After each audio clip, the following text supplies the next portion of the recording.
Welcome to Cut the Crop, keeping you in the know about everything you grow. Researchers, growers and other interesting folk delivering insights and information on topics ranging from agronomy to profitability. Brought to you by the Foundation for Arable Research.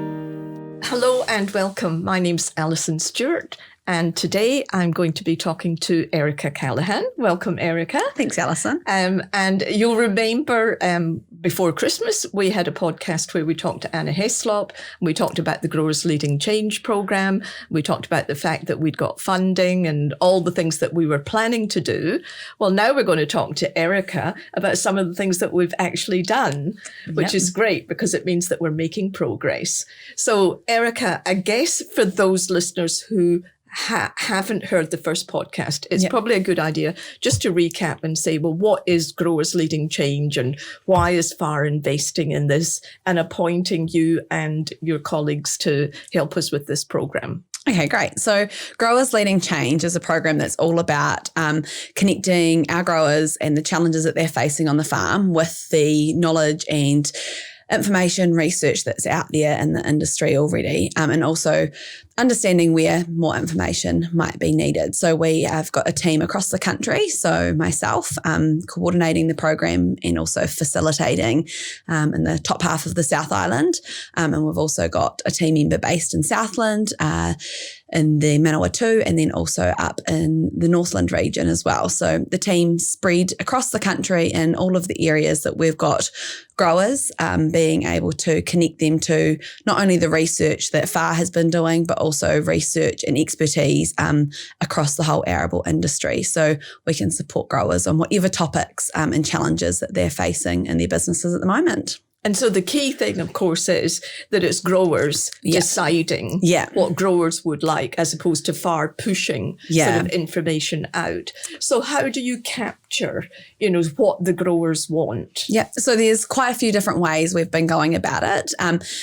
Anna and the team have been doing a great job at pushing out the information about the program, and we're seeking farm growers across the country to come to us with their ideas. So you will have seen it in the e-news and also the FAR newsletter that went out last month. So we are seeking growers to come to us with those. We're also connecting with them at field days, whether they be FAR field days or other industry events. We've got our team out and about meeting growers, just having conversations with them to understand what the challenges are. Some growers have an idea and are ready to get a group up and running.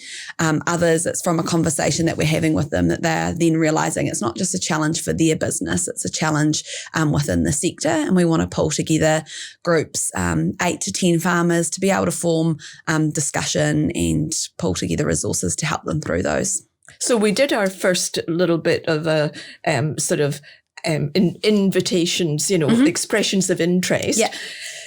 What came out of that, and have we got some grower groups up and running? Yeah, we do. So the first lot of expressions of interest, we had lots of people putting their hand up saying they just want to be involved. So especially in the Southland region, we have just gone through the process where we've got all of those farmers together and worked out what sort of a group might look like. So now we're pulling together that, and the aim is to have some groups set up there. We also had some expressions of interest where they put their hand up and said, look, we've got challenges around grassweeds in our area. So we've actually got a group established and had the first session with those growers in South Canterbury, working through grassweed management within their systems. So what will that look like? I mean, you've got a group of growers, they're interested in grassweed management. Yeah. What will we do to support them getting more understanding? Will we just give them information, or will they do trials? I mean, it's a big mix. So for that group specifically, we had a great session the other week where we pulled together all of the grassweeds is a broad topic. All of them seem to be really broad topics. And we went through and wanted to pull out all of the areas of interest within that topic. So we spent quite a bit of time understanding what that topic meant to their businesses, what it would mean if they didn't get grassweed management right, where their areas of concern are, what they already know about and want to understand further. So we worked through all of that and prioritised some topics. And so we've got our first session coming up in a couple of weeks where we're going to have a really good discussion around what autumn plans are for grassweed management. And actually that session there is really about the knowledge within the room, just sharing the learnings, sharing what they do within their systems, cultural and chemical practices. And then we're also going to have the support of some FAR staff to help in that conversation.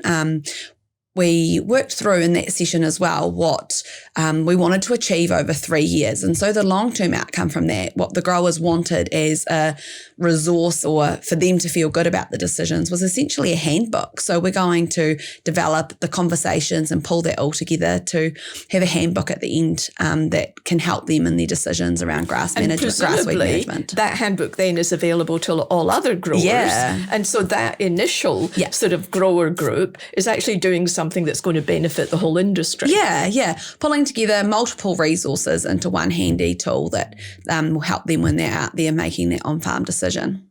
So what about another group? Have you got other groups that you can tell us about? Yeah, we've got another group which is actually going to be a national group. So it's been identified by a grower, and we've pulled together 10 other groups that are arable businesses that have diversified their business into value add. So the likes of small milling lines, or there's a lot happening in the hemp and small grain space as well, how they can fit into food products. So that group there is about the more business support for those value add components of their business. So whether it's pulling in a marketing expert or further support around kind of that managing the conflicting priorities for an arable system and a value add system and those sorts of things. So yeah, we've got that discovery session, I suppose, to go through with that group still, but we're really looking forward to getting that off the ground and building a real network for those growers as a big piece of that group. So I know that we had 7 sort of arable growth groups that we wanted to establish in year 1. Yeah. So how many have we got? 3 or 4? We've got 3 ticked off so far, and we've got a lot of interest from right across the country. So we're working with growers in Northland to kind of develop the idea. We've got a feeling that it might be around what other arable crops they could fit into their systems.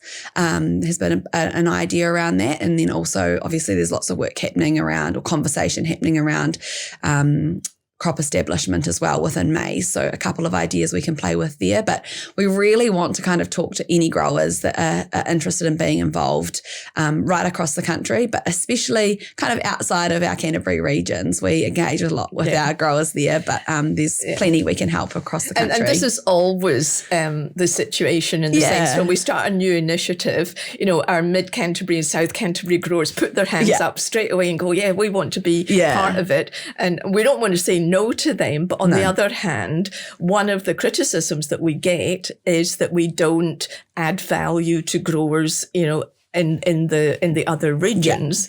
And this is one of the initiatives, this Growers Leading Change, is saying, okay, if you're up in Northland, or you're in the Waikato, or you're in Southwest North Island, and you've got issues and you don't think that FAR has addressed it, put your hand up, be an Arable Growth Group, and we will come and we will support it. Yeah, that's exactly it, definitely. Yeah. And so if they don't, then they've only got themselves to blame. We're putting the resources there for them now. Pull our team in, we're there to help. Yeah.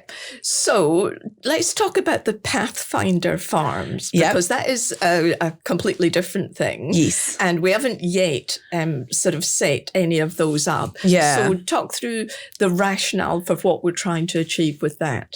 Yeah. So with the Pathfinder farms, that is about exploring and understanding kind of that next innovation or a significant change within arable systems. So the whole journey with Growers Leading Change is about us being able to set up a framework that works. So we're still trying to actually work out what Pathfinder farm structures are going to be like, but we're wanting to talk to farmers that are wanting to try something a bit different within their system, whether it be around going to have a benefit to the environmental impact of the arable business, or they're wanting to change something with the aim of improving the profitability of a certain crop rotation.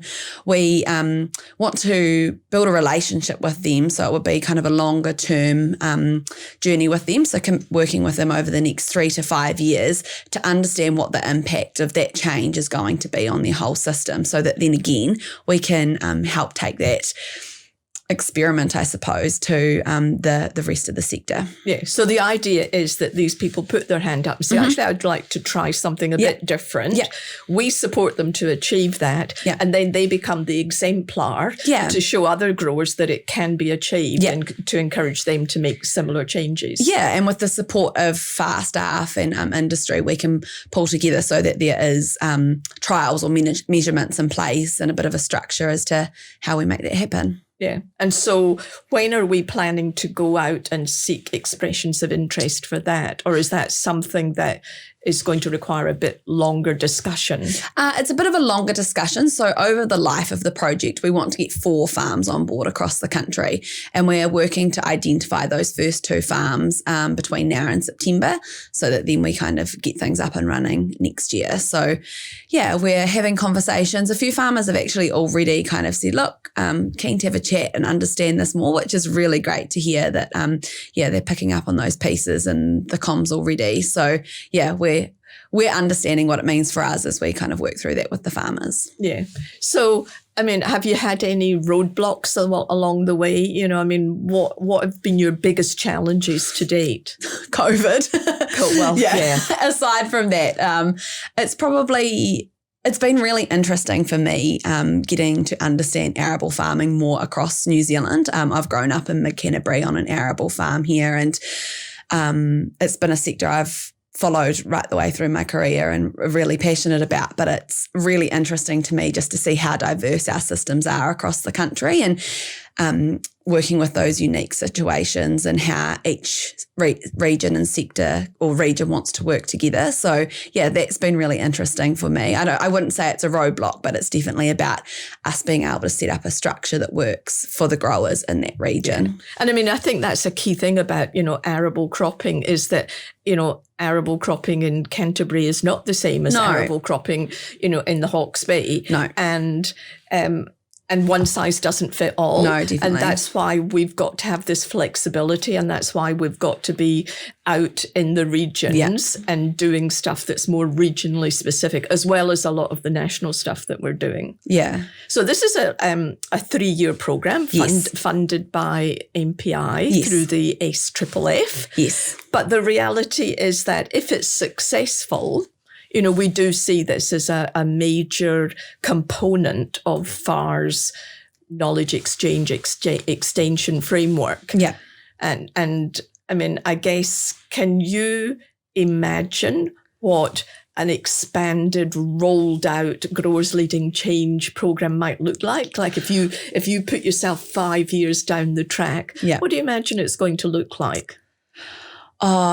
It's not hard to imagine. That session I've had with the growers so far last week, just to have a group of growers in a room together sharing their ideas, it's only got to be good for the industry. The growers were really collaborative. It wasn't about getting the right solution. It was about sharing and learning from what people had tried and the experiences that they'd had on one farm, and then seeing if it might work on another. And I just think that shared learning is so powerful. So I think it's super positive for the sector. Yeah. And I guess as soon as we've got some of these groups up and running, there's positive vibes, there's good outcomes from it. That is actually what convinces other people to be part of it. Not anything that we see. No. It's the grower down the road that says, well, I'm really glad I was part of that growing group because I actually learned a lot. Yeah. And I've now got other growers that I can talk to about, sort of how we collectively develop this and move it forward. Yes. Yeah, definitely. Because certainly I know that I don't know whether this is something that is specific to arable. It's probably specific to a lot of sectors in New Zealand. We don't necessarily open up and share as much as we could or should. Yeah. I mean, I guess if you're in a competitive business environment, it's difficult to do that. Yeah. But it's trying to get people to understand that, sort of sharing your failures, sharing your lessons learned raises the bar for the whole industry. Yeah, and that's something we've actually touched on already within the groups. Even when we were setting up this national group, that was a conversation that came up was, this is commercially sensitive to me. How do I kind of approach that? And it's actually about each of these groups. We're setting up a structure with you as the growers in that group and building a relationship of how we get that going. So I think it's a pretty unique situation that we can set up so that it can achieve what the growers are wanting to get from it and access knowledge and benchmarking. And the thing is that success will be the growers telling us that it was a good idea. Yeah. And if we don't get growers saying that and we don't get growers signing up, then we know that wasn't the right strategy and we then need to look at another option. Yes, definitely. But I certainly am very positive about it. I think it is the way to go. Yeah. Is there anything else that you would like to say, any more pitch, to convince people out there listening that this is something that they should positively engage with? Yeah, I think just reach out, touch base with us through the FAR website. We've got quite a bit of information about the Growers Leading Change program in there. And if you're not sure how it might fit for your system or you don't have an idea, that's not a problem. It's just touch base. We are there the team is going to connect people together and help form the group so that we can grow and make the change together, which I think is really awesome. It's all about the growers leading this process and our team's here to support that. And actually, we should mention who the team is. Yeah. So, tell us, who are the people that you've got and where are they based? Yep. So we have got Kent Weston Arnold based. Raglan is home for him. So he's working with growers through Northland and Waikato. We've got Jeremy Neild, who is in Palmerston North and works with the growers in the Eastern North Island and the Southern North Island regions for FAR. So, then I'm here in the Fearley's home for me in South Canterbury, but I'll be working with growers across South Canterbury, North Canterbury, and also would be really keen to talk to any arable growers we've got up in the northern part of the South Island as well. And then we have got Tony Fenton, who is down in Southland.